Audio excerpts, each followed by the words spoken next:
اردو ادب کی ایک عظیم شخصیت، جی ہاں، محی الدین نواب۔ محی الدین نواب ایک نام ہے، ایک پہچان ہے، اچھی کہانیوں کی پہچان، بلند پایا تحریروں کی شناخت۔ نواب صاحب کے بارے میں یہ بات بالکل ٹھیک کہی گئی ہے کہ ان کی تحریریں آنکھوں سے نہیں بلکہ دل کی گہرائیوں سے پڑھی جاتی ہیں۔ حقیقتاً وہ الفاظ کے جادوگر تھے، مگر ایسا بھی نہیں کہ لفظوں کی جادوگری میں وہ نفس مضمون کو فراموش کر دیتے ہوں۔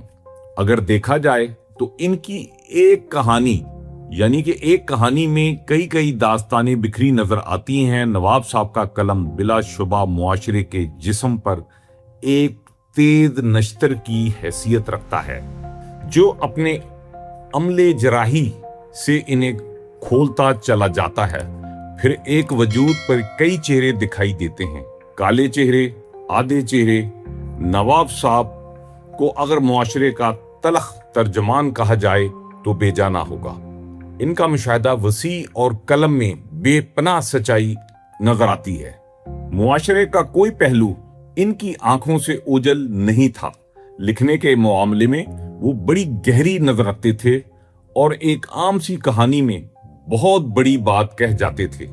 تقریباً 65 سال پہلے ماہنامہ رومان، جو کہ کراچی سے شائع ہوتا تھا، اس میں سب سے پہلے نواب صاحب نے ایک مضمون لکھ کے، یعنی ایک کہانی لکھ کے، سب سے پہلا جو انعام اس وقت، یعنی کہ آج سے 65 سال پہلے جو جیتا، وہ 50 روپے کی رقم تھی۔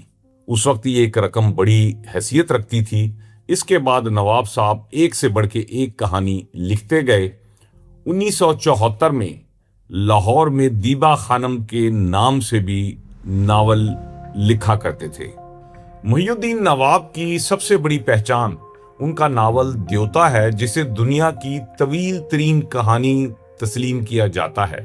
یہ سلسلہ 33 ایئرز تک، یعنی کہ 33 سال تک، یعنی فروری 1977 سے جنوری 2010 تک ماہانہ سسپینس ڈائجسٹ میں شائع ہوتا رہا۔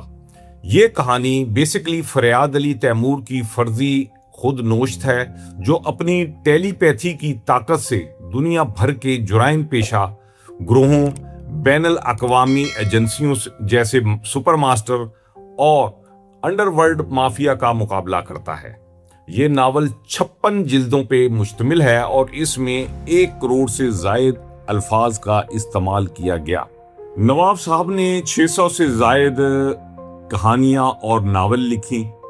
ان کی تحریروں میں رومانیت، روحانیت اور غریب طبقے کے مسائل نمایاں نظر آتے ہیں، جیسے معاشرتی ناول کچرا گھر، صلاحی و معاشرتی ایمان کا سفر، معاشرتی ناول خالی سیپ، آپ بیتی اور معاشرتی پہنچی وہیں پہ خاک، سماجی موضوع پہ ادھورا ادھوری، شعری مجموعہ 2 تارہ۔ اس طرح کی لا تعداد تحریریں ان کی موجود ہیں۔ نواب محی الدین 4 ستمبر 1930 کو مغربی بنگال کے علاقے خارگپور میں پیدا ہوئے۔ 1947 کے بعد مشرقی پاکستان، موجودہ بنگلہ دیش میں منتقل ہوئے اور پھر 1971 کے حالات کے بعد کراچی تشریف لے آئے، اور ان ہجرتوں کے اثرات ان کی تحریروں میں جا بجا نظر آتے ہیں۔ ان کا دعویٰ تھا کہ جو ان کی تحریروں کے پہلے 100 صفحات پڑھ لے، وہ اسے ختم کیے بغیر نہیں رہ سکتا۔ انہوں نے فلمی اسکرپٹ بھی لکھے، جن میں پاکستانی مشہور فلم جو ڈر گیا وہ مر گیا شامل ہیں۔ نواب صاحب شہرت کے باوجود سادہ اور گوشہ نشینی کی زندگی کو بسر کرنے کو ترجیح دیتے تھے۔ ان کی شادی ان کی کزن سے ہوئی۔ وہ نواب صاحب کے ہر اچھے برے وقت میں ان کے ساتھ کھڑی رہی، اور نواب صاحب اکثر اپنی گفتگو میں ان کی قربانیوں کا ذکر کرتے تھے۔ محی الدین نواب صاحب کے 3 بیٹے اور 1 بیٹی ہے۔ ان کے بیٹوں نے اپنے والد کے انتقال کے بعد ان کی غیر مطبوعہ کام کو محفوظ کرنے اور ان کی تحریروں کو دوبارہ شائع کرنے میں اہم کردار ادا کیا۔ نواب صاحب کے ایک صاحبزادے عمران نواب اکثر اپنے والد کی ادبی محفلوں اور ان کی یاد میں منعقدہ تقریبات میں شرکت کرتے ہیں اور ان کی زندگی کے مختلف پہلوؤں پہ روشنی ڈالتے ہیں۔ آخر 6 فروری 2016 کو نواب صاحب کراچی میں انتقال کر گئے، لیکن اپنی تحریروں کے ذریعے وہ آج بھی لاکھوں مداحوں کے دلوں میں زندہ ہیں۔